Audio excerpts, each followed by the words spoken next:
Narito na ang nagbabagang balita sa oras na ito. Matagumpay na nairaos ang groundbreaking para sa itatayong simbahang Katolika sa Pag-asa Island.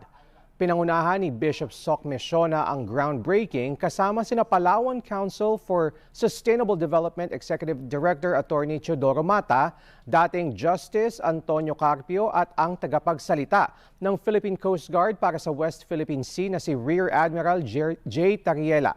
Ayon kay Tariela, layunin ng pagtayo ng simbahan na matugunan ang espiritual na pangangailangan ng mga residente.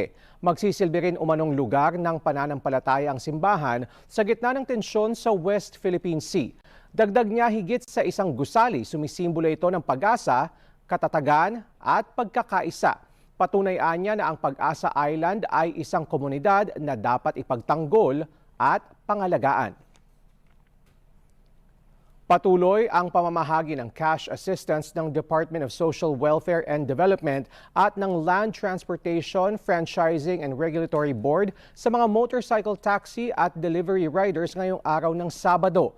Sa Quezon Memorial Circle, umabot na sa mahigit 4,000 riders ang nakatanggap ng 5,000 pisong ayuda as of 12 noon.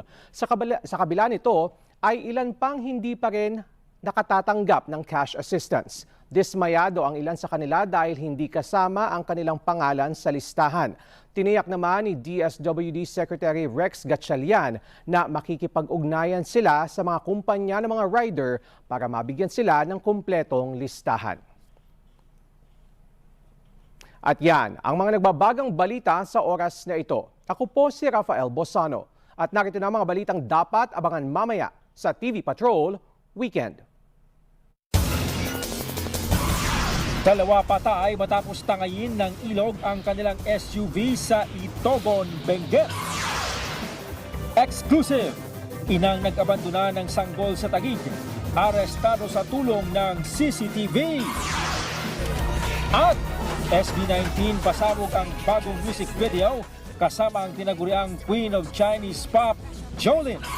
Ang detalye mamaya sa TV Patrol Weekend.